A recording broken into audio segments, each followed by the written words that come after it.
Assalamu alaikum, my beautiful friends and followers, and welcome to my channel Heart to Heart with Sadaf. You're watching another episode of कोई बोले ना बोले सदफ तो बोलेगी। आज जिस हवाले से मैं बात करूंगी वो हैं कुछ ड्रामाज जो बहुत दिल को चुभ रहे हैं, बहुत तकलीफ दे रहे हैं, और कुछ सेलिब्रिटीज के हवाले से। कुछ क्या सेलिब्रिटीज, बस एक ही सेलिब्रिटी हैं अभी, फिरोज खान, जो इस वक्त बहुत ज्यादा खबरों पर छाए हुए हैं। उनके हवाले से मैं कुछ बात करूंगी। वैसे मुझे करनी नहीं चाहिए, किसी को भी नहीं करनी चाहिए, लेकिन फिरोज खान ने अब इस मुकाम पर लाकर हम सबको खड़ा कर दिया कि हम लोग जो हैं वो बोलने के की काबिल हो गए हैं। मतलब हमारी ये मजाल हो गई है कि हम बात कर रहे हैं, क्योंकि उन्होंने अपने आप को पब्लिक में ले आए हैं, वो अपनी सिचुएशंस को पब्लिक में लेकर आए हैं। मैं समझती हूँ, देखिए, तलाकें, अभी डिवोर्सेस तो बहुत सारे लोगों की हुई हैं, खास करके अभी सेलिब्रिटीज की। वैसे तो रोजमर्रा ही लोगों की तलाकें होती रहती हैं, लेकिन इस वक्त जो तलाकें हो रही हैं वो हो रही हैं सेलिब्रिटीज की, जो हमारे सामने हमें नजर आ रही हैं होती हुई। और ये जो एक ट्रेंड बन गया है कि सेलिब्रिटीज की तलाक हो रही है और उसके बाद फिर उसके ऊपर एक कीचड़ उछालने वाला मामला एक दूसरे के ऊपर, ये चीज मुझे समझ में नहीं आती। अभी कुछ अरसे पहले सना फखर और उनके हस्बैंड ने बहुत पोलाइटली, बहुत कामली डिवोर्स ले लिया। They had some issues. देखिए, पहले लोग अभी ये कहते हैं कि लोग कहते हैं तलाकों का शेयर बढ़ गया है, तलाकों का जो है वो रेशो बढ़ गया है मार्केट में, और जो है वो अब इस वक्त तलाकें जो हैं वो हद से ज्यादा हो रही हैं। पहले इतनी तलाकें नहीं होती थी। तो बात मैं लोगों को ये कहूंगी कि देखिए, पहले इतनी अवेयरनेस नहीं थी जितनी अब है। लोग अब समझते हैं, अपने राइट्स को जानते हैं। एक औरत जिसे पहले हम दबा लेते थे, हम उसको प्रेशराइज कर लेते थे, अब वो बात नहीं रही। अब औरतें अपने हुकूक के लिए खड़ी हो जाती हैं, बात करती हैं। अब अगर उसको आप बगावत कहें, रिबेल कहें, या ये कहें कि औरतें घर बर्बाद कर रही हैं, इस तरह तो घर नहीं बसेंगे, तो मैं कहती हूँ कि ऐसे घर नहीं बसने चाहिए जिन घरों को बचाने के लिए अपनी रूह, अपनी जात, अपनी इज्जत नफ्स, सब कुछ कुर्बान करने के बावजूद जो बच्चे बड़े हों वो जहनी मरीज बने हुए हों, क्योंकि वो आपके घर का माहौल, आपके जो साथ, आपके पार्टनर के साथ आपके जो डिफरेंसेस हैं, जो आपकी लड़ाई झगड़े हैं, वो देखने के बाद वो डिस्टर्ब, एक जनरेशन जो है वो डिस्टर्ब हो जाती है। तो इट्स बेटर कि अगर आप पुरसुकून तरीके से स्प्लिट हो जाएं, नादर देन कि आप एक दूसरे के गिरेबान पकड़े रहें। यही बात अगर तरीके से आप लोग अलहदगी इख्तियार करना चाहते हैं, सफाई से, गंदगी ना करें ना, गंदगी से अब एक दूसरे को पब्लिक में अपनी डर्टी लॉन्ड्री लाने की जरूरत नहीं है, ठीक है। अब अगर आप लेकर आए हैं तो लोग तो आपको बोलेंगे, लोगों का काम है कहना, कुछ तो लोग कहेंगे। तो अब फिरोज खान ने अलीजे को जब डिवोर्स दी, देखिए, इमरान अशरफ ने दी, इमरान अशरफ और उनकी वाइफ के बीच में डिवोर्स हुई और बहुत सुकून से हो गई। हम में से अब कोई याद भी नहीं करता होगा, कोई ये बात नहीं करेगा कि इमरान अशरफ और किरण की तलाक क्यों हो गई। दे हैड सम इश्यूज, सजल और आहद अलहदा हो गए किसी ने, क्योंकि वो अपनी डर्टी लॉन्ड्री पब्लिक में लेकर नहीं आए, ठीक है। अब लोग कहेंगे कि मैं विक्टिम ब्लेमिंग कर रही हूँ अलीजे को, क्योंकि पहला काम तो अलीजे ने किया था। ये सब चीजें, अगर आप स्प्लिट हो गई थी तो आप स्प्लिट हो जाती, उस वक्त आपने ये सब चीजें, बाद में आपने अलहदा होने के बाद आपने पब्लिक में ये सब बयान दिया कि फिरोज आपके साथ जो थे वो इनफिडिलिटी कर रहे, फिरोज आपके साथ लॉयल नहीं थे, फिरोज आपके साथ जो थे वो he was infidel man and he was beating you, और डोमेस्टिक वायलेंस था, और जो है वो क्या कहते हैं, बच्चों पे भी तशद्दुद था और उन पे भी मारपीट की गई है, काफ़ी उन्होंने तशद्दुद की चीज़ें वगैरह दिखाई। मैं कहती हूँ इस नौबत तक आना नहीं चाहिए। पढ़ी लिखी लड़की है अलीजे, और मेच्योर अच्छे ख़ानदान से है, आई थिंक शायद उन्हीं के ख़ानदान से है। और अगर आपको पहला थप्पड़ पड़ा था, आप उस वक्त क्यों खामोश हो गई थी? अब आप सब कुछ लेकर सामने आ रही हैं। I don't understand what's the reason, ठीक है। 2-2.5 साल 3 साल के बाद, पहले बच्चे के बाद ही, एक आदमी अगर जानवर है तो शुरू से ही वो जानवर होगा, तो उसके साथ पहला बच्चा, फिर दूसरा बच्चा, खैर दैट्स योर पर्सनल प्रॉब्लम। मैं अगेन कह रही हूँ, जब आप डर्टी लॉन्ड्री पब्लिक में लाएंगे तो पब्लिक ये बात करेगी जो मैं कर रही हूँ, ये सब लोग कर रहे हैं। आई am not blaming a victim, मैं विक्टिम ब्लेमिंग नहीं करती, मैं विक्टिम ब्लेमिंग के पे सख्त खिलाफ हूँ, लेकिन I am just sharing my opinion कि इस केस में मैं किसी को भी परफेक्ट नहीं कह सकती। जैसे मोहसिन अब्बास और फातिमा जो थे वो अलहदा हुए थे, और उस वक्त उन्होंने इस कदर पब्लिक के अंदर आकर एक दूसरे को ऊपर कीचड़ उछाला, और आखिर में एक दूसरे के बारे में एक दूसरे पर इल्ज़ाम लगाते हुए दोनों ने कुरान शरीफ को उठा लिया था, कस्में खाना शुरू कर दी थी। That was the limit. तो हम ये नहीं कह सकते थे कि अब जब दोनों ही कुरान उठा रहे हैं तो वी नेवर नो कि कौन सच्चा और कौन झूठा है। इसमें बाज़ दफ़ा कोई सच्चा कोई झूठा नहीं होता, बाज़ दफ़ा कुछ चीज़ें होती हैं जो राइट एंड रॉन्ग नहीं होती, बस होती हैं। एक इंसान को राइट लग रही होती है, दूसरे इंसान को रॉन्ग लग रही होती है, तो वो होती है। बात वहीं आ जाती है कि मैं विक्टिम ब्लेमिंग नहीं कर रही, मैं सिर्फ ये कहना चाह रही हूँ कि अलीज़े को जब इतनी प्रॉब्लम्स थी फिरोज से, तो उन्होंने शुरू में डिवोर्स क्यों नहीं मांग ली, यहाँ तक क्यों लेकर आई केस को, चले ले आई। मैं मानती हूँ कि जो कुछ भी उन्होंने दिखाया है वो गलत नहीं है, सच है, लेकिन वो इतने दिनों से बर्दाश्त कर रही थी। मैं आप तमाम खवातीन को ये एक बात बताती हूँ और समझा रही हूँ। देखिए, एक आदमी को, जानवर को आप सुधार नहीं सकते। आप ये नहीं कह सकते कि यार अब देख लो, एक मौका और दे लो, एक दिन और देख लो, एक हफ्ता और देख लो, एक साल और देख लो, एक बच्चा कर लो, सब चीजें सही हो जाएंगी, ये आदमी सुधर जाएगा बच्चा होने के बाद। अरे एक बच्चे से नहीं सुधरा, दूसरा कर लो। ये कुछ नहीं होता। एक आदमी जो रॉन्ग है, जो गलत बातें कर रहा है, जो टॉर्चर कर रहा है, वो गलत है, और वो हमेशा ही गलत रहेगा। उसको उसकी फैमिली से सपोर्ट है या उसकी, आई एम सॉरी आंटी, मैं आपके बारे में गलत बात नहीं करना चाहती। आप मुझे अपने अटायर से, अपनी आप तो पब्लिक में भी नहीं आती, फिर उसकी मम, कि उनकी मदर की तरबियत में कहीं ना कहीं कोई फॉल्ट है, जो उनको, उस बंदे को औरत की इज्जत करना नहीं आती। वो हर वक्त इस तरह से, मतलब अपने आप में कि मैं कोई बहुत बड़ी चीज हूँ। देखिए, एक तो हम खाक से बने हैं और खाक में ही हमको जाना है। ये बात तो हम मर्द क्या, हर औरत, मर्द, हर इंसान, हर जीरो को याद रखनी चाहिए। याद नहीं रखते हम लोग, 4 पैसे आ जाते हैं, हम खुदा समझने लगते हैं खुद को, है ना। अगर खुदा ने अपने हाथ में रिस्क, मौत, ये मौत और जिंदगी के मामलात और रिस्क के मामलात ना रखे होते, तो हर बंदे को हम मार रहे होते और किसी को हम रिस्क फराहम नहीं कर रहे होते, क्योंकि ये हम हैं, हम इंसान हैं। हम एक बहुत ही खराब मखलूक है, मैं तो समझती हूँ, क्योंकि हम लोग जो जिस तरह से हमारे ऊपर पैगंबर उतारे गए, हमें समझाया गया, उसके बावजूद हम वहीं जीरो पे आ जाते हैं और हम खुद को खुदा समझकर बैठ जाते हैं। खैर, तो फिरोज के जो कैरेक्टर्स हैं ड्रामाज में, वो भी मैं एक साइकोपैथ से ज्यादा तो नहीं होते कभी भी, हमेशा किसी तरह के साइकोपैथ के कैरेक्टर्स होते हैं, लेकिन मैं किसी को जज नहीं कर सकती ना ड्रामास देख के कि एक साइकोपैथ के।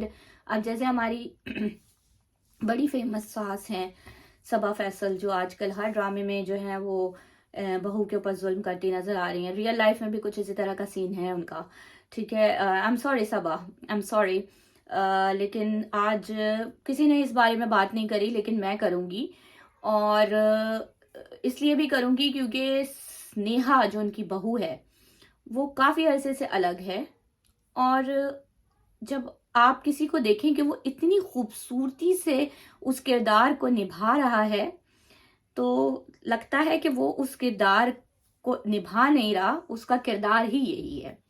तो कहीं ना कहीं मुझे बहुत अफसोस होता है ये देख के सॉरी, ये देख के कि किस तरीके से लोग अपने बेटों के घर बर्बाद करते हैं, अपने बेटों को सुकून से देख नहीं सकते, उन अपनी बीवियों के साथ सुकून से नहीं देख सकते। और शादीशुदा बहनों की मुदाखलत मुझे समझ में नहीं आती। मैं तो कुंवारी बहनों की भी मुदाखलत के खिलाफ हूँ। भाइयों के घर क्यों खराब करने हैं, जब अपने घर चले जाना है। भाइयों की भी तो अपनी जिंदगी है, उनकी जिंदगी क्यों डिस्टर्ब करनी है, उनको क्यों नहीं खुशी का हक है, वो क्यों नहीं खुश रह सकते।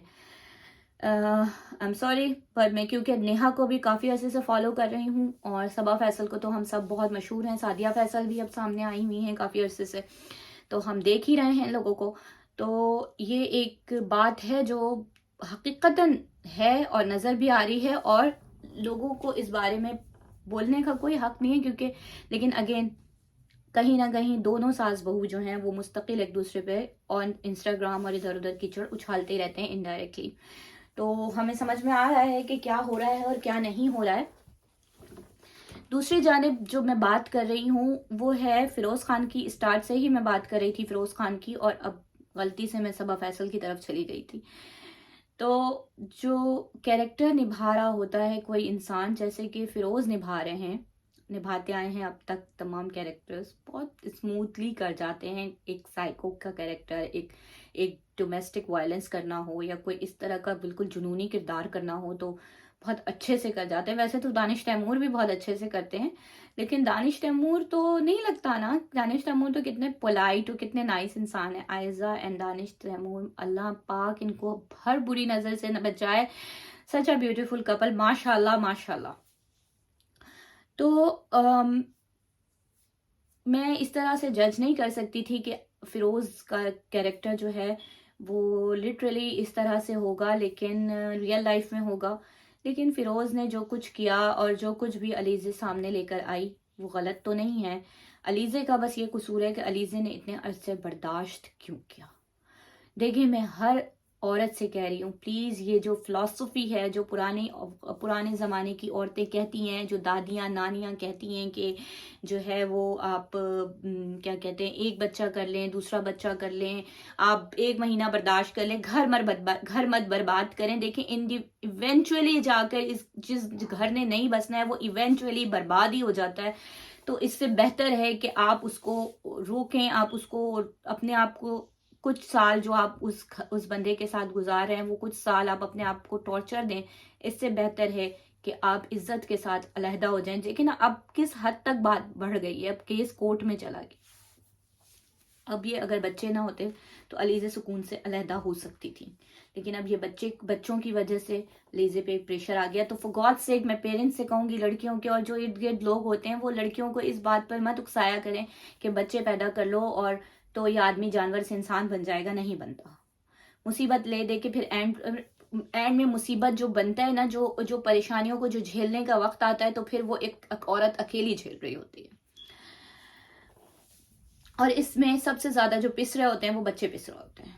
तो ये बस मैं अलीजे का यही कसूर समझती हूँ। और मैं आप सबसे एक बार फिर रिक्वेस्ट करती हूँ कि प्लीज, जुल्म सहना भी गुनाह है, तो जुल्म को सहने की जरूरत नहीं है।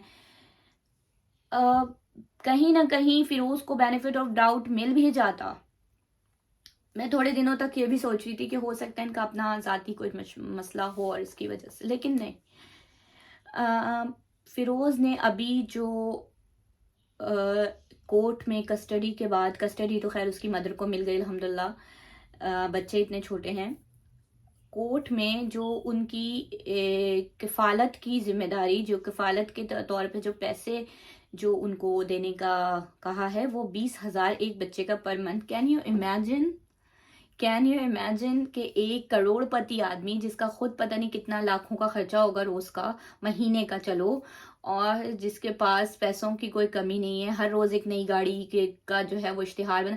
मतलब इस बंदे की मुझे शुरू से ही साइको प्रॉब्लम लगती है कुछ। कभी तो ये पीर के पास चला जाएगा, पीर बन जाएगा, पीर फकीरी में आ जाएगा, कभी कहेगा मैं इस्लाम से इतना जुड़ गया हूं कि मैं अब हर दूसरे दिन एक आयत और एक हदीस शेयर कर रहे होते हैं आप, और दूसरी तरफ आपकी हरकतें उसी तरह से जा रही हैं। आप कह रहे हैं कि आपके जो पीर हैं, पीर कौन होते हैं? आप कह रहे हैं कि मेरे पीर ने कहा है कि मैं ड्रामास भी करता रहूं, मुझे कोई गुनाह नहीं मिलेगा। मैं गुनाह सवाब की तो जजमेंट कर ही नहीं रही, लेकिन मैं तो पहले ये कह रही हूँ कि पीर होते कौन है? ये पीर, मंगल बुध, ये क्या है? आई एम सॉरी जो लोग इन बातों पे बिलीव करते हैं, I don't want to offend anyone, लेकिन ये सब चीजें गलत हैं। हम सिर्फ एक खुदा को मानने वाले हैं और एक नबी पाक सल्लल्लाहु अलैहि वसल्लम की बात, उनकी उनकी उनकी सुन्नत को पर अमल करने वाले हैं। वो जो अहादीस बता कर गए हैं, वो जो कुछ फरमा कर गए हैं, हम उस पर अमल करते हैं। उसके बाद सहाबा किराम होते हैं, अहले बैत है, हजरत अली रज़ी ताला अन्हु का दर्जा आता है, हजरत इमाम हुसैन का दर्जा आता है। इन लोगों की बातें अगर आपकी समझ में आती हैं तो ठीक है, लेकिन आप किस पीर फकीर के पास जा रहे हैं? आपके पास कुरान मौजूद है, कुरान की मौजूदगी में आप क्या ढूंढने जा रहे हैं? आप कुरान को सुन समझ कर क्यों नहीं पढ़ सकते? आप क्यों ढूंढने जा रहे हैं कि फला पीर के पास जा रहे हैं? हम मज़ारों पे भी, हम मज़ारों पे क्यों जाते हैं? ये एक ट्रेंड बना दिया है ड्रामों में भी कि मज़ारों पे जा रहे हैं, सजदे कर रहे हैं। नहीं करो, कब्रों को सजदागाह ना बनाना। नबी पाक सल्लल्लाहु अलैहि वसल्लम क्लियरली बोल कर गए थे, फरमा कर गए थे कि कब्रों को सजदागाह ना बनाना। हमारे यहाँ हर दूसरे दिन यही होता है कि हर ड्रामे में जो है वो, भाई आपको बॉलीवुड की इतनी नकल करनी है कि वो मंदिर जाते हैं तो आपने कुछ ना कुछ दिखाना है कि हमें भी कहीं ना कहीं जाना है। अगर कोई चर्च जा रहा है, कोई मंदिर जा रहा है, तो हम मस्जिद जाते हैं, हमें मस्जिद जाना होता है। तो आप मस्जिद दिखाएं ना, मज़ार ना दिखाएं, क्योंकि मज़ारों का कल्चर हमारे दीन का कल्चर नहीं है। ठीक है। अब ये साहब जो है, ये इनकी बहन जो है हुमैमा मलिक, अभी कुछ दिनों पहले ये बहुत ज़्यादा शोर मचा रही थी, किसी पीर साहब के साथ थी और लोगों ने कमेंट कर दिया कि शायद वो उनके हस्बैंड है। उन्होंने बहुत शोर किया कि मैं एक अच्छी बड़ी हस्ती के साथ हूँ और आप लोग मेरे बारे में इस तरह से कमेंट करें। एक तरफ वो भी उसी तरह से होती है। अभी हम सब ने उनकी फिल्म देखी मौला जट। आप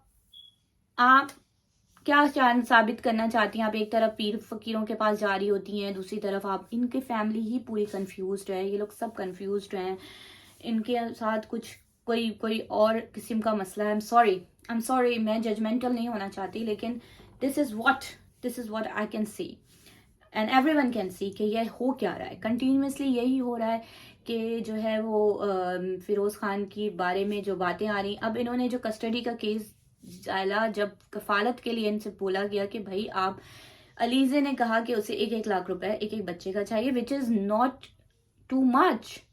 इस दौर में 1 लाख की कोई वर्थ नहीं है। 20,000 रुपए तो एक दिन का भी खर्चा नहीं निकलेगा, एक हफ्ता भी नहीं चलेंगे। चले मैं बहुत ज्यादा बोल रही हूँ, लेकिन जिस लैविश लाइफ स्टाइल के साथ फिरोज ने उनको अपने घर में रखा होगा, क्या वो उसको लगता है सिर्फ और सिर्फ इसलिए कि वो अलीजे को टॉर्चर करना चाहता है, वो अपने बच्चों की किफालत से हाथ खींच रहा है। वो कह रहा है कि मैं बस 20,000 रुपए दूंगा महीने के एक बच्चे के। आप इतने गरीब हैं, आप इतने गरीब हैं कि आप एक बच्चे की किफालत के बस 20,000 रुपए दे सकते हैं। हम सब जानते हैं कि आपके पास कितने पैसे हैं। आप किस तरह रोजाना, या तो फिर आप जो है वो प्रिटेंड करते हैं आपके पास कुछ नहीं है। हर दूसरे दिन आप मक्का मुकर्रमा पहुंचे हुए होते हैं। अभी भी आपके खानदान वाले जो हैं वो आधे फैमिली जो थी वो उम्रा करने गई हुई थी। अल्हम्दुलिल्लाह, अच्छी बात है। It's not bad, it's not a bad thing to do this kind of things. अल्हम्दुलिल्लाह, अल्लाह ताला ने आप लोगों को इतना वो दिया है कि आप लोग करते हैं, लेकिन व्हाट इज दिस बिहेवियर? मुझे नहीं समझ में आ रहा कि आप जो हैं वो एक 50,000, 50,000 भी नहीं दे रहे, आप कह रहे हैं कि मैं 20,000 दूंगा just to piss off Alizeh. What a pathetic behaviour Firoz.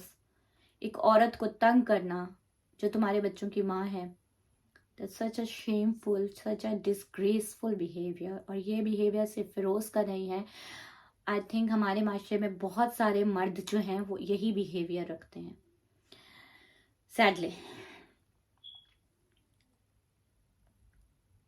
क्या कहूँ अब इस हवाले से।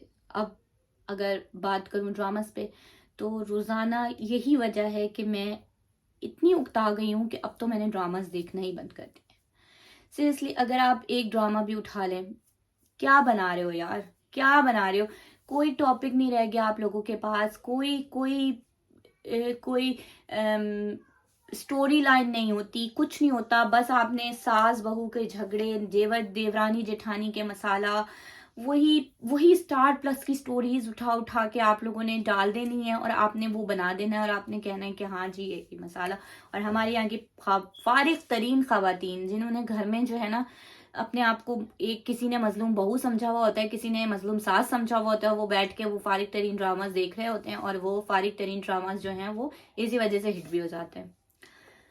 मैं तो बहरहाल नहीं देख पाती, क्योंकि बहुत अरसा हो गया है मैंने ड्रामास देखना बंद कर दिए हैं, जब से मेरे हमनशीन एंड हुआ, चौराहा एंड हुआ। और अ ब्यूटीफुल ड्रामास दे वर। कितनी अच्छी स्टोरी लाइन थी, खजस्ता का रोल, जोया का रोल, कितना अच्छा रोल था, कितने अच्छे तरीके से उसको डिफाइन किया गया था, कितने अच्छे तरीके से दिखाया गया था कि हाँ, एक औरत अपने पैरों पे कैसे खड़ी होती है, किस तरह मुश्किलात से लड़ती है, अपने ऊपर लगाए गए इल्जामों का मुकाबला करती है, दुनिया का मुकाबला करती है बगैर मर्द के सहारे के। और एक औरत दूसरी औरत के खिलाफ हर वक्त साजिशें नहीं करती, एक दूसरे को सपोर्ट भी करती है। नहीं, हमारे यहाँ तो बस यही चीजें दिखाई जाती हैं कि अब ये ड्रामा चल रहा है फ्रॉड। फ्रॉड मैं देख रही हूँ सबा के हवाले से, सबा योर लव। सबा की वजह से मैं ये ड्रामा देख रही हूँ, सबा कमर। बेहतरीन acting as usual, Ahsan Khan as usual, even Mere Humnasheen में जब दरक जई का कैरेक्टर एहसन खान ने निभाया, मैं समझती हूँ टिल डेट उनका सबसे बेहतरीन कैरेक्टर था। और जिस तरह इमरान अशरफ का भोले का कैरेक्टर हम नहीं भूल सकते, बिल्कुल इसी तरह मैं समझती हूँ कि दरक जई का कैरेक्टर इमरान एहसन खान ने जो निभाया वो हम नहीं भूल सकते, क्योंकि इट वॉज वंडरफुल। वो उनके अलावा मैं नहीं समझती कि कोई इतनी ब्यूटीफुली, इतनी खूबसूरती से वो पश्तो कैरेक्टर निभाएगा और उस एक्सेंट को इतनी अच्छे तरीके से लेके चलेगा। Hats off. हम देख रहे थे, हम बात कर रहे हैं फ्रॉड की, तो फ्रॉड में एहसन खान की एक्टिंग अमेजिंग है एज यूजुअल। हमारे मिकाल जुल्फ़िकार तो हमेशा ही अच्छे रहते हैं, लेकिन उनकी एक्टिंग जो है ना वो बस स्ट्रेट ही होती है, एक जैसी होती है, मतलब कभी डिफरेंस नहीं आता ना कुछ। सबा का रोल डिफरेंट है, वैसे ही है, लेकिन थोड़ा सा उसमें चेंजिंग है। सबा की वजह से मैंने ड्रामा देखना शुरू किया, क्योंकि सबा कमर जो है वो बहुत कम ड्रामे करती हैं। चीख के बाद शायद ये ड्रामा आया उनका, तो जाहिर है बंदा देखेगा। हम सब बहुत एक्साइटेड हुए इस ड्रामे को लेकर, और ये ड्रामा काफ़ी हद तक अच्छा चला। हालांकि इसमें एक स्टूपिडिटी शुरू से यही दिखाई गई कि इनके जो वालिद थे उन्होंने एक ज़िद पकड़ के रख ली थी कि एक अमीर कबीर लड़के से शादी करनी है, और फिर उन्होंने एक बेवकूफ़ों की तरह इंटरनेट से एक रिश्ता उठाया, ना छानबीन की ना कुछ की, बेटी को शादी भी कर दी, फिर बेटी को 20 लाख का चेक भी हाथ में दे दिया। सब कुछ इतना आनन फानन किया उन्होंने, जैसे कि मतलब इतना बेवकूफ़ कौन होता है आज के दौर में? क्या मैं, आप या कौन कौन उठ कर जाएगा और अपनी बेटी की बगैर छानबीन करे शादी कर देगा इंटरनेट पे रिश्ता देख के? और सिर्फ इस वजह से, देखिए लालच तो वैसे ही बुरी बला होती है ना, तो फिर लालच तो लेके गिरती है ना गड्ढे में। तो ये चलें, एक तरह से सबक आमूज ड्रामा था। सबक आमूज, यहाँ तक तो सबक आमूज ही है कि उनको सबक मिला। लेकिन उन्होंने फिर नायल को कहा, उनकी पुप्पो ने नायल के लिए ख्वाहिश जाहिर की, तो उन्होंने नायल के लिए हाँ कर दी। लेकिन फिर अब आप ये देखें कि नायल के लिए हाँ करने के बाद जब नायल ने मना कर दिया, क्योंकि मैं समझती हूँ कि नायल तो एक ऐसा इंसान था जिसने मोहब्बत की नहीं थी माया से, लेकिन नायल ने अपनी जगह अगर मना भी करना था तो भाई, एक चीज तो भाई मुझे बता दो यार, ये तुम लोग ड्रामा वालों, ये एन शादी के दिन क्यों घर से भागते हो? एन शादी के दिन ही क्यों? पूरे मजमे को, पूरे माशरे को जमा करना है और फिर घर से भाग जाना है। यार शादी की डेट फिक्स होती है, मेहंदी होती है, माइयों होता है, बीच में इतनी शॉपिंग हो रही होती है, इतना कुछ होता है, इतने मौके मिल रहे होते हैं, भाग जाओ। भागना ही है ना, भाग जाओ। नहीं, पूरी दुनिया में ढिंडोरा पिटवा के, पंडाल सजवा के, काजी को बुलवा के भागना है, और उसके बाद फिर दूसरी बहन को बिठा देना। अब ये जो बेटियां ड्रामा चल रहा है, इसमें क्या चल रहा है? यही चल रहा है ना, ये ट्रेंड बना दिया। तो वो जो है वो शादी के दिन नायल गायब हो गया। अब नायल के गायब होने से सबा की दूसरी बार भी शादी होते होते रुक गई। अब मुझे ये समझ में नहीं आ रहा कि शुजात जो हैसन का कैरेक्टर अदा कर रहे, वो सबा से ये क्यों कह रहे कि तुम्हारी दो शादियां टूटी हैं, जबकि उसकी 2 शादियां नहीं टूटी, उसकी एक ही शादी टूटी है। उसकी शादी हुई नहीं थी नायल से। तो I don't know, I am sorry, I don't know कि कैरेक्टर जो है वो, डायरेक्टर जो है वो क्या बताना चाह रहे हैं, क्या करना चाह रहे हैं, समझ नहीं आ रहा मुझे यहाँ पे। दूसरी बात जो समझ में नहीं आ रही फ्रॉड में, यार आप लोगों को सुकून नहीं है, आप सुकून से, मतलब मुझे डायरेक्टर्स की समझ नहीं आती। एक बेटी का घर बसा है, बसा नहीं रहने दे सकते? एक इंसान जो सुकून से चल रहा होता है, आपने उसे जरूर गोली मारनी होती है, आपने जरूर उसे खत्म करना होता है ड्रामे से। मतलब क्यों करते हैं आप लोग इस तरह से? मुश्किल में आपने मार दिया था बड़े भाई को, ठीक है, बिला से मार दिया उस बंदे को, उसका कोई गलती नहीं थी उसकी, उसको मार दिया। अभी इधर बेचारे तलाल को मार दिया, क्यों मारा? ताकि तलाल जो है वो मर जाए, तो उसकी बहन के सदमे को देखते हुए, वो अपने माँ बाप की तकलीफ को देखते हुए माया जो है वो शादी के लिए हाँ कर दे। यार आप कोई और तरीका भी कर सकते थे ना, आप उसे किसी और तरीके से, आप इनके अब्बा को हार्ट अटैक भी ला सकते थे, कुछ भी कर सकते थे, लेकिन जरूरी था कि एक बहन जो बसी हुई है, आप उसके घर में भी ट्रेजेडी ले आए। आप तलाल का, इतना खूबसूरत कैरेक्टर तलाल का, आपने उसे खत्म कर दिया। आई डोंट अंडरस्टैंड, मुझे नहीं समझ आ रहा। मैं यही तो कह रही हूँ, मतलब जो ड्रामा देखने बैठो, जिस ड्रामे के साथ थोड़ी सी अटैचमेंट हो जाए, वो ड्रामे को ये लोग खराब कर देते हैं, बेकार कर देते हैं, just for the sake of rating. अच्छा ठीक है, अब आपने उसमें तो, फ्रॉड में तो हम यहाँ तक देख रहे हैं कि यहाँ तक चल रहा है, आई डोंट नो कि आगे जाके क्या होता है, लेकिन फिर भी एक ग्रिपिंग स्टोरी है फ्रॉड की, नो डाउट। फ्रॉड के बाद हम बात करते हैं कैसी तेरी खुदगर्जी की।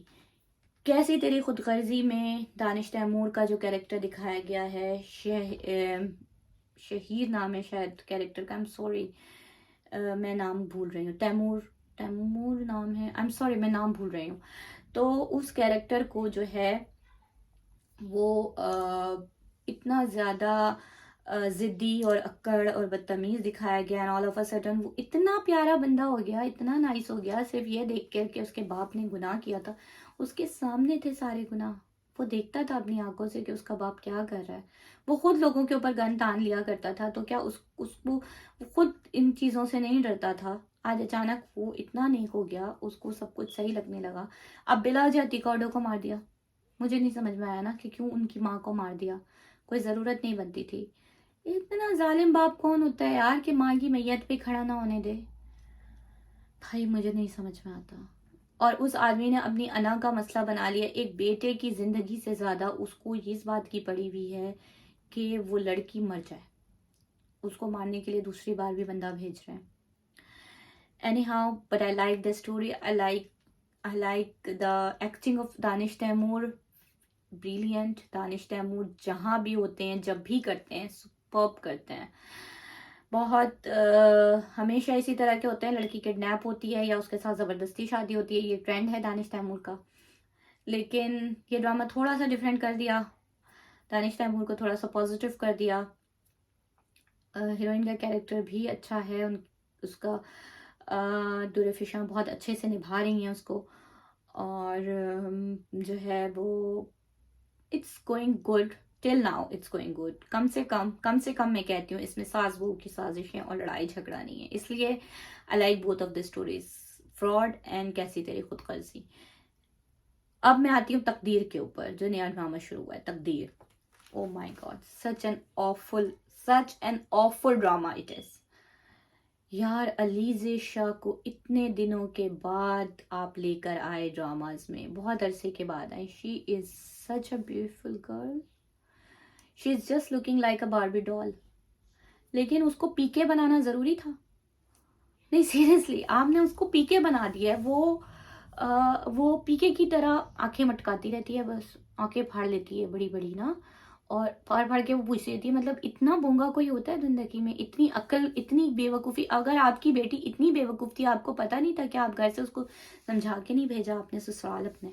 आप यहाँ कहाँ, तो आप इतने ज़्यादा अच्छे घर से ताल्लुक़ है आपका, और आपकी बेटी इतनी लाडली है, खाते पीते लोग हैं, अचानक से आपको बैठे बिठाए अपनी बेटी की शादी की फिक्र की। यार अगर समी खान के साथ किसी को लेना था तो क्या हम किसी और को नहीं ले सकते थे अलीज़े की जगह? बिकॉज अलीज़े एक छोटी बच्ची लग रही है, लिटरली एक छोटी सी बच्ची लग रही है। माहीन का कैरेक्टर जो इस ड्रामे में है, जो माहीन जो उसकी छोटी देवरानी बनी है, वो उसकी भाभी, उसकी बड़ी बहन, जो भी कह लें आप, वो बड़ी लग रही है, हर सूरत से वो बड़ी लग रही है।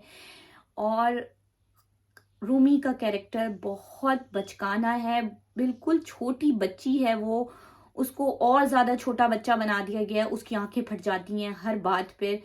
और मैं जैसे कह रही हूँ आपसे, सबा फैसल का रोल तो हमेशा से इत कदर विलियन वाला रोल होता है उनका, इस कदर मेरी समझ नहीं आता कि जब भी वो इस तरह के रोल्स होते हैं, मैं इस तरह की सासों को ही नहीं समझ पा रही हूँ, मुझे नहीं समझ में आता, मुझे अब उल्टी आने लगी है। मैं जब ड्रामा, मैंने यकीन करे, मैंने 3 दिन हो गए मैंने ड्रामा टीवी टर्न ऑन नहीं किया, क्योंकि मैं सिर्फ 2-4 ड्रामास देखने के लिए टीवी खोलती हूँ, एक कैसी तेरी खुदगर्जी, एक फ्रॉड, एक प्यार दीवानगी। इसके अलावा मुझे नहीं देखा जाता, क्योंकि सीरियसली आपको मैं बताऊं, मैं देखना शुरू हुई, लेकिन जब इतनी ज़्यादा नेगेटिविटी आ जाती है, सॉरी पिंजरा की तरफ भी मैं आती हूँ, इतनी ज़्यादा नेगेटिविटी आ जाती है कि आपका बस दिल नहीं करता कि अब आप ये ड्रामा देखें, अब आप ये चीज़ देखें। इतनी ज़्यादा साजिश, ओ भाई, कौन सुबह सुबह झुमके पहन के मेकअप, अब मैंने ये जो जो कुछ भी पहना है, ये मैंने इतना मेकअप किया, ये सब मैं सिर्फ एक वीडियो बनाने के लिए, यकीन करें थोड़ी देर के बाद मैंने ये मुंह धो लेना होता है। तो कौन जो होता है वो घर में 24 घंटे इस तरह से मेकअप करके बैठा होता है? कौन होता है? कोई भी नहीं हो सकता, कोई भी नहीं कर सकता। लिटरली आप मुझे बताएं कौन होता है जो इतना ज्यादा मेकअप करके सारा दिन बैठा रहे, सारा दिन आप जब देखें डाइनिंग टेबल, एक तो डाइनिंग टेबल सज जाती है, इतना सारा नाश्ता सुबह सुबह लग जाता है, कौन लगाता है। उसके बाद फिर सब मिलके जो है वो इतने फुल मेकअप में, सुबह नाश्ता होता है, खाना होता है। ये सब स्टार प्लस से आपने लिया है। आप इंडियन ड्रामा से इतने इंस्पायर्ड हो गए हैं कि आप सुबह शाम लोगों को दिखा रहे हैं कि वो जो है वो फुल मेकअप में होते हैं। नहीं होते, रियलिटी ऐसी नहीं होती। रियलिटी देखनी है आपको तो रियलिटी आप देखिए पिंजरा में। पिंजरा में जो खदीजा का रोल निभा रही हैं हमारी बहुत खूबसूरत हदीका कैनी, जो हमेशा बहुत अच्छे ड्रामास करती हैं। हदीका के ड्रामाज आई लव्ड देम। इससे पहले भी जो 2 ड्रामाज मैंने उनके देखे, सुपर्ब एक्टिंग, और एक प्लॉट होता है, एक थीम होती है जिस पर वो काम हो रहा होता है।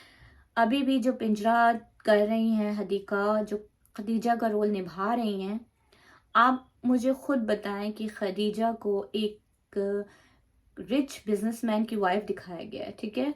Still she is wearing no makeup और लीस्ट मेकअप, और कोई हैवी ज्वेलरी नहीं होती उस बंदी की बॉडी पर, फेस पर कोई ऐसी चीजें नहीं होती, कोई ऐसे हैवी ड्रेसअप नहीं होता। मतलब जो रियल लाइफ है ना, आप वो दिखा रहे हैं उस ड्रामे में। And I am happy to see this drama. मुझे बहुत अच्छा लगा। बहुत अरसे के बाद, मैं कह रही हूँ ना कि बहुत अरसे के बाद मैं किसी ड्रामे के साथ जुड़ सकी, और वो है पिंजरा।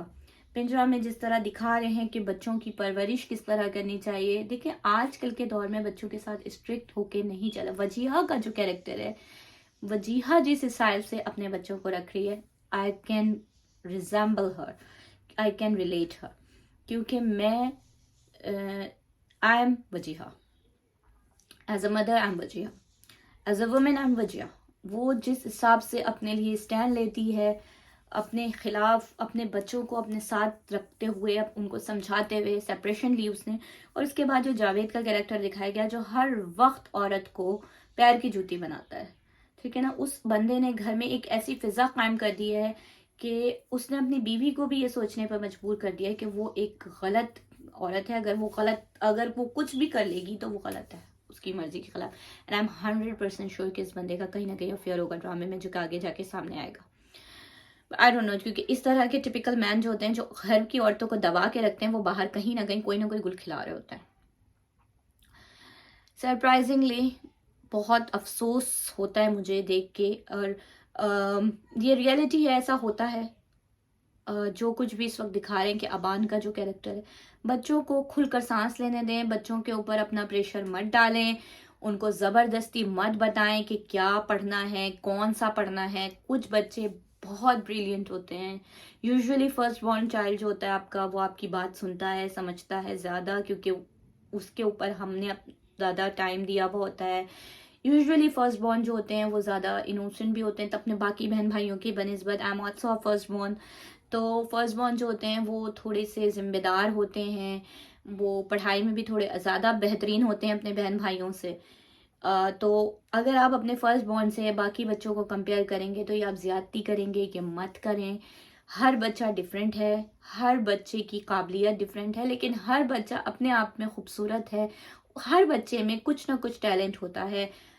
कोई बहुत अच्छा पेंटर हो सकता है, कोई बहुत अच्छा डॉक्टर बन सकता है, कोई बहुत अच्छा पायलट बन सकता है, कोई बहुत अच्छा कोरियोग्राफर बन सकता है, आर्टिस्ट बन सकता है, कोई बहुत अच्छा एक्टर बन सकता है। बहुत बड़ा जो है ना ग्राफ है, इसको ना महदूद मत करें। डॉक्टर, इंजीनियर, बस इतने से ग्राफ में मत लाएं। Life has so much to do. इंसान के पास बहुत थोड़ा वक्त है, और इस वक्त को अगर हम सिर्फ यही सोच के होते हैं, ओ माय गॉड मेरे बच्चे के मार्क्स उस बच्चे के मार्क्स से कम आए, या मेरे जो पहले बड़े बेटे के ए ग्रेड्स आए हैं, दूसरे के बी क्यों आए। ऐसा नहीं होता। प्रेशर देने से, प्रेशर कुकर का जो मिसाल है ना, कि अगर आप उसके ऊपर दबाते तो वो फट जाता है। तो प्रेशर मत दें बच्चों को, इतना प्रेशर मत दें। उनकी काबिलियत के हिसाब से उनको चलने दें। ये भी नहीं कह रही मैं कि उनको बिल्कुल खुला छोड़ दें, लेकिन देखें आजकल का जो माशरा है वो ऐसा माशरा नहीं है। वो ज़माना नहीं। हम सोटों पे पले हैं, हमें सोटियां मार के ना पढ़ा दिया जाता था। स्कूल में भी अभी सोटियां लगती थी, और घर में भी हम ग्रेड्स कम लाने पे सोटियां लगती थी, ठीक है ना। हमारा ज़माना और था। हज़रत अली का बड़ा अच्छा कॉल है कि अपने बच्चों को अपने हिसाब से मत पालो, उनको मतलब मैं एग्जैक्ट कोट नहीं कर पा रही उनका कॉल, वो दूसरे तुम्हारे ज़माने के हिसाब से पैदा नहीं किए गए हैं, वो दूसरे ज़माने के हिसाब से पैदा किए गए हैं, और वो जिस ज़माने के हिसाब से पैदा किए गए हैं उन्हें उस ज़माने के हिसाब से पालो, उन्हें अपने ज़माने के हिसाब से ना पालो। बहुत गहरी बात है। मैंने फिर कहा ना कि हमें किसी पीर फकीर के पास जाने की ज़रूरत नहीं। हज़रत अली और हुज़ूर सल्लल्लाहु अलैहि वसल्लम और तमाम साहब के अक़वाल इतने ज़्यादा हैं, और ख़ास करके हज़रत अली रहमतुल्लाह अलैह के जो अक़वाल हैं, जो वो फरमा कर गए हैं, जो उनके फरमुदात हैं, वो बहुत ही ज़्यादा हमारी प्रैक्टिकल लाइफ में अगर हम उसको फॉलो करें तो हमें और कुछ समझने की और देखने की ज़रूरत नहीं पड़े। तो यकीन जानिए कि आपके बच्चे आपके दौर के नहीं हैं, आप उनको उनके दौर के हिसाब से पालें। आप उनको घूंट घूंट के रखेंगे, और फिर टिपिकली बहुत सारे लोग ये कहते हैं भाई लड़कियों के ऊपर नज़र रखो, लड़कों पे। ऐसा कुछ नहीं है। नज़र आपको चीते की रखनी है अपनी औलाद पे हर वक्त, 2400 घंटे। ठीक है, आंख बंद है लेकिन आपकी नज़र फिर भी उन पर होनी चाहिए।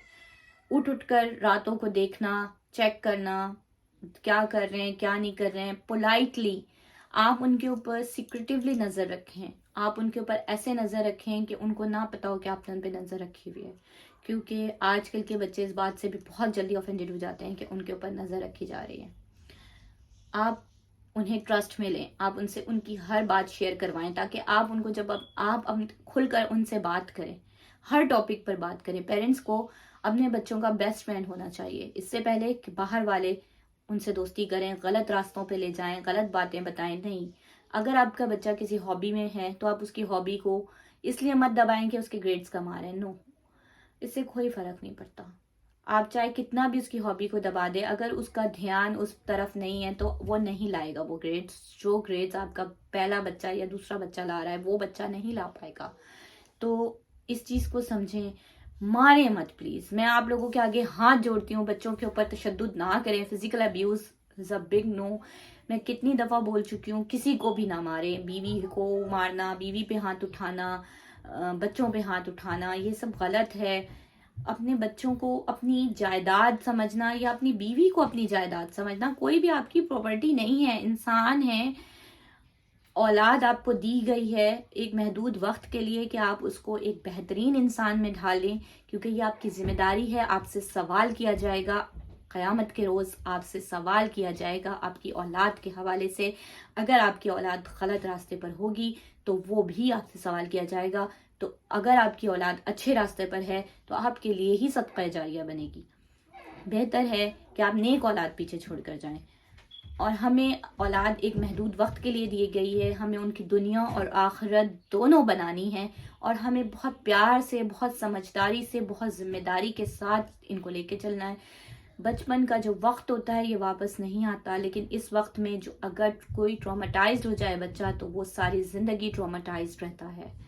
एक ट्रॉमा अगर आपकी ज़िंदगी में बचपन में आ जाए तो वो ट्रॉमा आपकी ज़िंदगी से कभी नहीं जाता। फिजिकल अब्यूज़ ना करें, अपने बच्चों को मारें पीटे नहीं, उनके ऊपर शाउटिंग मत करें। जो बात करनी है वो पोलाइटली करें, बैठ कर करें, समझाएं, सही गलत समझाएं। Literally I am telling you with my experience. मैं एक टीनेजर की मदर भी हूँ, मैं एक टॉडलर्स की मदर भी हूँ, मैं इन बिटवीन भी हूँ। इन बिटवीन जो बच्चे होते हैं उनकी, मेरी इस हर स्टेज पे मेरे 4 बच्चे हैं।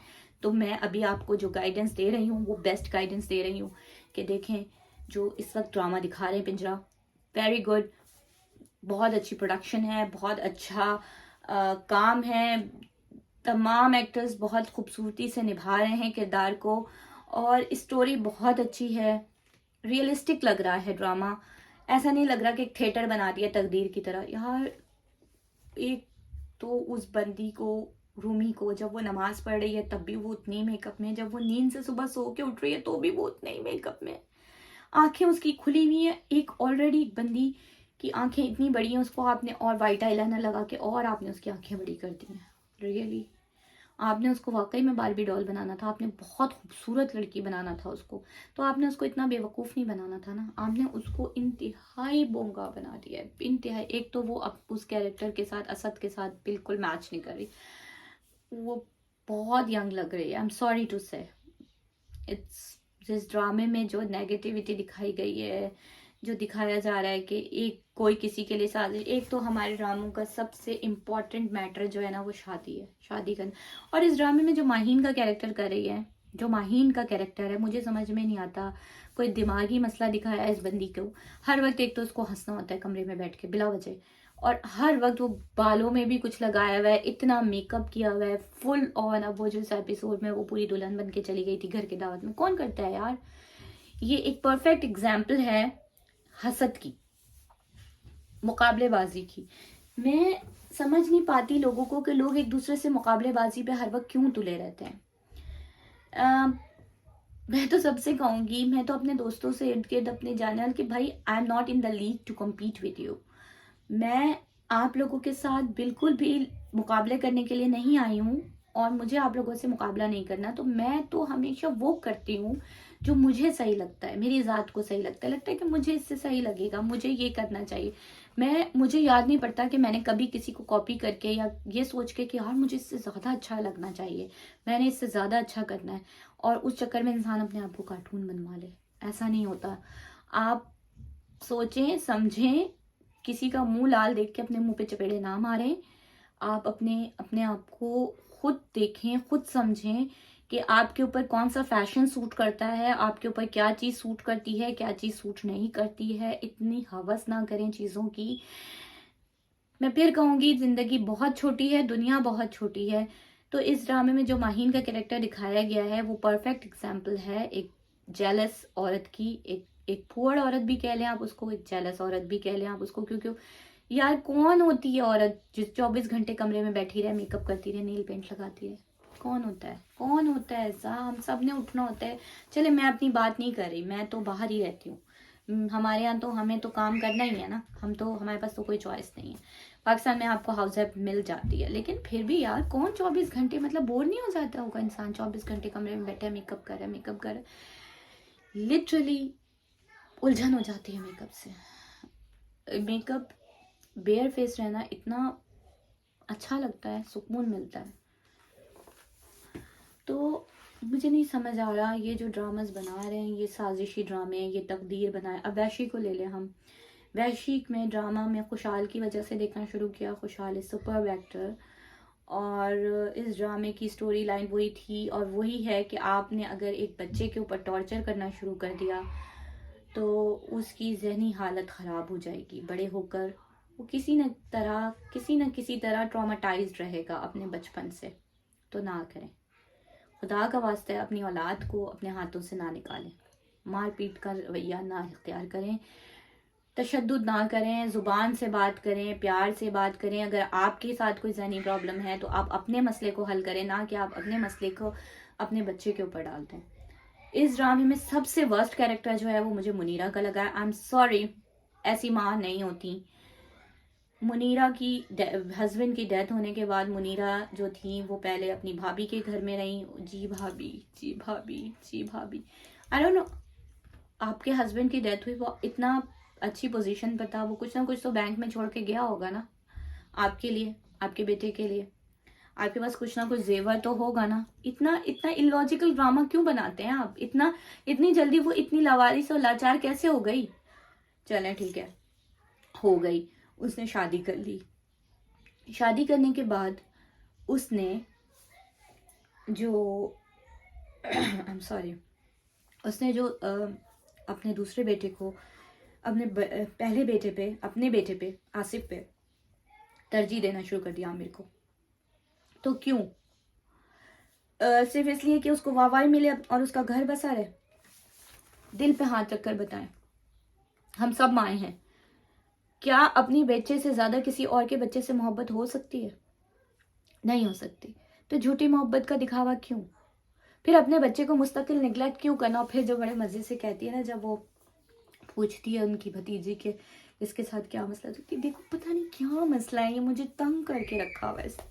देखो पता नहीं क्या मसला है, इसने मुझे तंग करके रखा हुआ है। हर थोड़ी देर के बाद, हर सीन के बाद, आसिफ तो मेरी जान लेके ही छोड़ेगा। आसिफ को मसला क्या है? देखो क्या है आसिफ को, ये तो पागल करके रख देगा मुझे। भाई आसिफ को क्या मसला है आपको नहीं पता? आप एज अ मदर आपने किया क्या है उसके लिए? आप हर वक्त अपने शौहर की खिदमत में खड़ी रहती है, आपने उनसे शादी की थी, आपने उनसे गुलामी इख्तियार की थी। इससे ज़्यादा बेहतर होता कि आप अपने बच्चे को लेके दारुल अमान चल जाती, कम से कम उसका मुस्तकबिल तो ना ख़राब करती आप मेहनत मजदूरी कर लेती, आप कमा लेती, आप जाहिल तो नहीं थी ना बिल्कुल। अरे भाई, लोग घरों में कपड़े सी लेते हैं, बहुत काम होते हैं जो जाहिल खवातीन भी कर सकती हैं, ज़रूरी नहीं है कि आप मर्द का। मैं फिर वही कहूँगी, बात वहीं आ जाती है घूम फिर कर के आप अपने आप को या अपनी औलाद को क्यों टॉर्चर करते हैं सिर्फ इस वजह से कि शादी बनी रहे। एक मर्द आपको फाइनेंशियली नहीं खिला रहा, ना पाल रहा है, अल्लाह आपको पाल रहा है। आप उठें, हिम्मत करें और प्लीज़ अपनी बेटियों को तालीम दें, अपनी बेटियों को इस काबिल करें कि वो पराए घर में जाने के बाद पिसे नहीं। और सबसे बुरा पार्ट जो मुझे तकदीर ड्रामे में लगा है ना, लिटरली, जब रूमी की मदर ने आकर अपनी आंखों से ये सब कुछ देखा कि उसकी सास ने किस तरह उसका हाथ झटक दिया, और अरसल जो उसका भाई है वो सवाल करता है तो वो उस सवाल को भी नहीं उठाती, और जो एक बड़ा पोंगा सा डायलॉग उन्होंने मारा था कि बेटा, जो ससुराल होता है ना वो एक किला होता है, आपने से फतेह। ओ भाई, ओ माफी दे दो मैनू। तो मुझे ये बताओ कि शादी करके भेजा है, या महाज पे भेजा है, सरहद पे भेजा है, किला फतह करने भेजा है, जंग पे भेजा है? शादी करके गई है लड़की। एक खूबसूरत बंधन होता है, हमारे नबी पाक सल्लल्लाहु अलैहि वसल्लम ने कितना खूबसूरत इसको बयान किया है, कितना खूबसूरत रिश्ता है।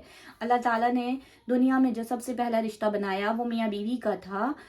तो इतना खूबसूरत रिश्ता है, और आप उस रिश्ते को कह रही हैं कि बेटा तुमने ना ससुराल को फतह करना है, किला फतह करना है, तुम्हें वहां के जो है ना वो सरदार बनना है। इस तरह नहीं होगा, तुमने ना सब सारे जुल्म सहने होंगे।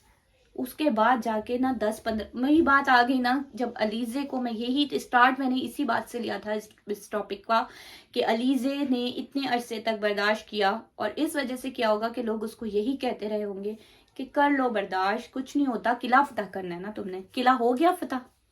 नहीं, मुझे बताओ, हो गया किला फतह? वो किला जो है ना, वो अब क्या बोलूं मैं, अब वो 20,000 रुपये भी नहीं निकल रहा उस किला से।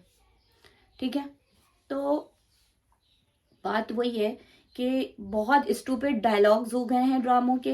बेटियां ड्रामा मैंने बिल्कुल देखना छोड़ दिया है, क्योंकि बेटियां ड्रामा में तो लिटरली वही मैं कह रही हूँ ना, कि एन शादी के दिन भाग जाना, फिर दूसरी बहन की शादी उस बंदे के साथ करवा देना, फिर कुछ दिनों के बाद उस बंदी के पास एक टारगेट होता है। एक टारगेट ये होता है कि उसने अपने जो शौहर का दिल फतह करना होता है, और थोड़े दिनों के बाद वो बंदा ठीक हो जाता है, लेकिन टाइम लगता है। तो वो ये एक रूटीन हो गया है लिटरली। माफ कर दो, थक गए हैं देख देख के ये टॉपिक, थक गए हैं।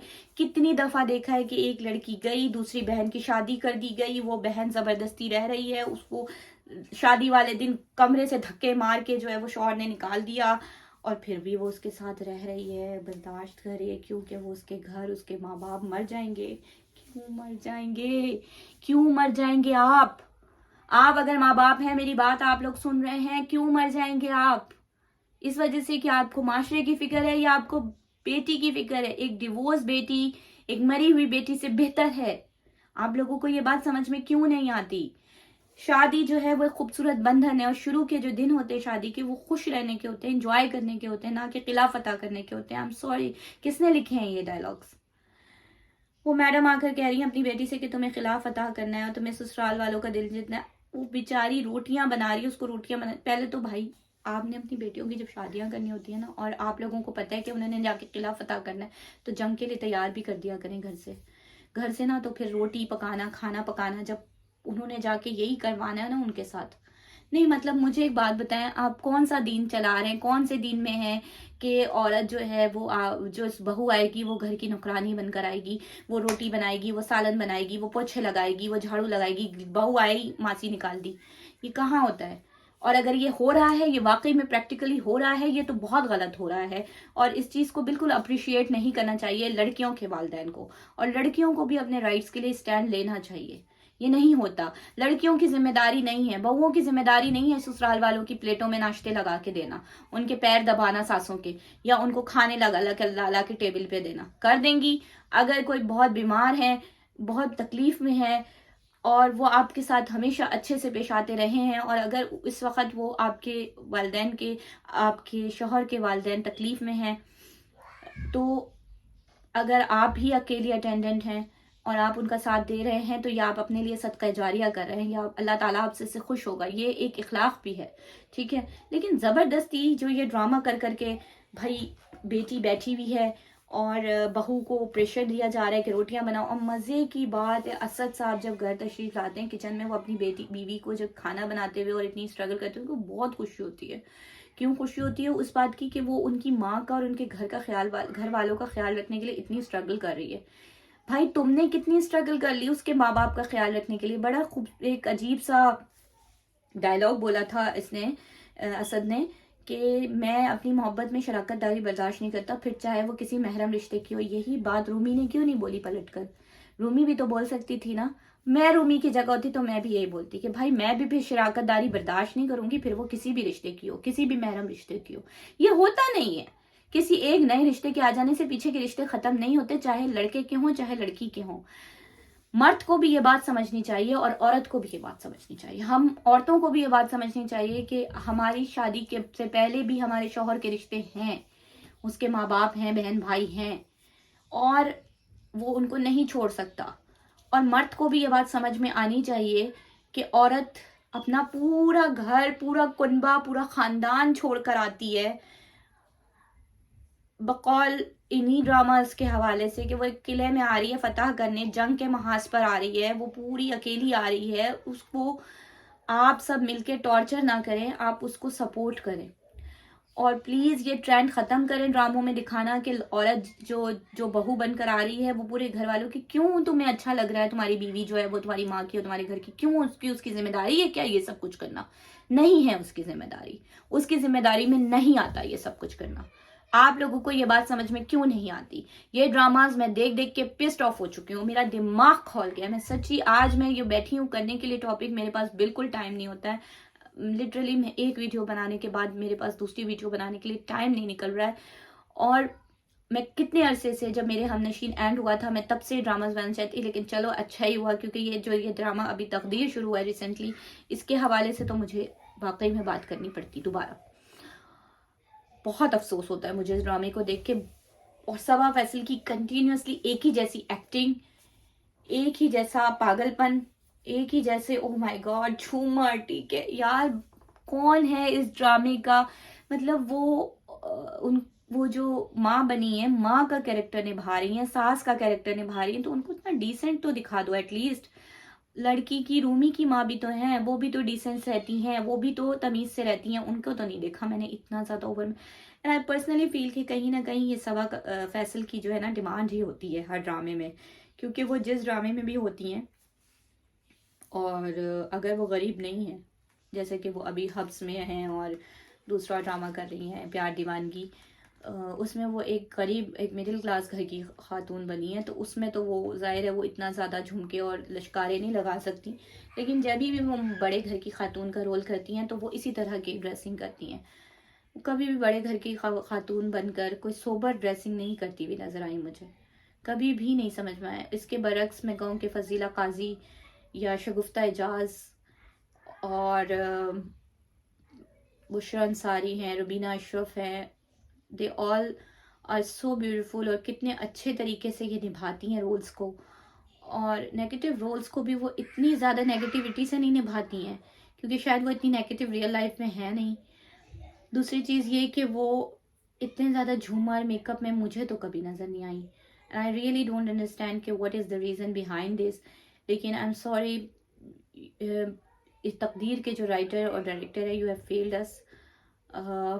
अब एक नया ड्रामा शुरू हो रहा है मेरे दामाद, तो यार प्लीज़, क्या आप लोगों के पास दामाद, बेटी, ससुराल, सास ससुर, लड़ाई झगड़े, इसके अलावा कोई टॉपिक नहीं है? Why can't you take inspiration from other dramas like Pinjra, like Dobara, like Mere Humnasheen, like चौराहा? क्यों नहीं आप इस तरह के ड्रामास बना सकते हैं? आप लव स्टोरीज भी बना सकते हैं, आप रोमांस पे भी काम कर सकते हैं, करना चाहें तो कर लें। लेकिन खुदा का वास्ता है, कोई अच्छी इंटरटेनमेंट क्यों नहीं आप कोई कॉमिक बनाते हैं ड्रामास? ज़रूरी तो नहीं है कि हर वक्त हम सास बहू की एक कार्टून ड्रामे देखते रहे, हम नहीं देख सकते, हम अब बर्दाश्त ही नहीं कर पा रहे हैं। तो आई एम सॉरी, बहुत लॉन्ग हो गई बात, लेकिन जो बात करनी थी वो यही है कि प्लीज़ आज फिर मैं अपने तमाम सुनने और देखने और सुनने वालों से यही इल्तिजा कर रही हूँ कि अपनी बेटियों को उनके पैरों पे खड़ा करें। बात अलीज़े से शुरू हुई है और अलीज़े पे ही ख़त्म कर रही हूँ कि अलीज़े के साथ जो कुछ भी हो रहा है, जो कुछ भी हुआ है, it's very brave of her कि वो सब कुछ सामने लेकर आई हैं, लेकिन बहुत देर कर दी अलीज़े आपने। आपको बहुत पहले आ जाना चाहिए था, बहुत पहले, जब पहला थप्पड़ आपके ऊपर उठे, जब पहली बार आपके मर्द का आप पर हाथ उठे, आप वहीं वो हाथ तोड़ दें, वहीं वो हाथ रोक दें। इस उम्मीद पर अपनी शादी को कतई आगे ना बढ़ाएं कि ये जानवर सुधर जाएगा। इंसान अपनी आदत बदल सकता है, फितरत नहीं बदल सकता। और ये फितरत आप लोगों से, आप खवातीन से एक इल्तिजा और है मेरी कि आप लोग अपने बच्चों की, खास करके अपने बेटों की तरबियत बहुत अच्छी करें, उनको औरतों की इज्जत करना सिखाएं। अगर आप उनको औरतों की इज्जत करना सिखाएंगे तो वो आपकी और आपकी बहू की, दोनों की इज्जत करेंगे। वो माँ और बहू की, माँ और बीवी दोनों को मुतवाज़िन तरीके से लेके चलेंगे और माँ की और बीवी की दोनों की इज्जत कायम रखेंगे। वो किसी की भी इज्जत तार तार नहीं करेंगे। अदरवाइज अगर आपको ये लगता है कि आप अपने बेटे को ये कस्में दे के रख लेंगी कि मैं तुम्हें अपना दूध नहीं बख्शूंगी, मैं तुम्हें माफ़ नहीं करूंगी, ये नहीं होता, ऐसा नहीं होता। इस तरह आपके बेटे के घर बर्बाद होते हैं। आप अपने आगे बेटियां रखती हैं, मकफ़ात अमल होता है, यकीन जानिए मकफ़ात अमल होता है। किसी की बेटी को तकलीफ ना दें कि आने वाली ज़िंदगी में आपकी बेटी को भी तकलीफ मिले। कुछ गलत कहा हो, कुछ बुरा कहा हो तो मैं आप सब लोगों से हाथ जोड़कर माफ़ी मांगती हूँ, माफ़ी चाहती हूँ। मेरी बात किसी को नागवार गुजरी हो, बुरी लगी हो, आई एम रियली सॉरी। लेकिन फिर कहूंगी कि औरतों को अपने हक के लिए खड़ा होना चाहिए। पहला थप्पड़ जब आपके ऊपर पहली दफा जिस शख्स का हाथ उठे, जब मर्द आपसे पहली रात ये बात कहते हैं कि मेरे माँ बाप का ख्याल रखना, ये करना, ब्ला ब्ला ब्ला ब्ला, आपने एक बात कहना है कि तुमने मेरे साथ गालम गलौच नहीं करनी और तुमने मेरे ऊपर हाथ नहीं उठाना, वरना मैंने तुम्हारे साथ नहीं रहना। ये पहली रात ही अपने उस शख्स को बावर करा दें, अपनी मर्द को ये बात पहली ही रात समझा दें कि हाथ की जुबान नहीं समझेंगी, आप नहीं रहेंगी, आप उसके साथ नहीं रहेंगी। अब यकीन जाने अगर आपने एक थप्पड़ खा लिया तो आप सारी जिंदगी थप्पड़ खाते रहेंगे। पहला थप्पड़ अगर आपने नहीं रोका तो सारी जिंदगी आप उस आदमी को जानवर से इंसान नहीं बना सकती। अपना बहुत बहुत ख्याल रखें, मुझे दुआओं में याद रखें। फिर मिलेंगे किसी और दिन एक नई एपिसोड के साथ, क्योंकि कोई बोले ना बोले, सदफ तो बोलेगी। जाते जाते लाइक और सब्सक्राइब का बटन दबाते जाइए, क्योंकि मैं आप लोगों के लिए और अच्छी अच्छी वीडियोस लेकर आती रहूं। अल्लाह निगहबान।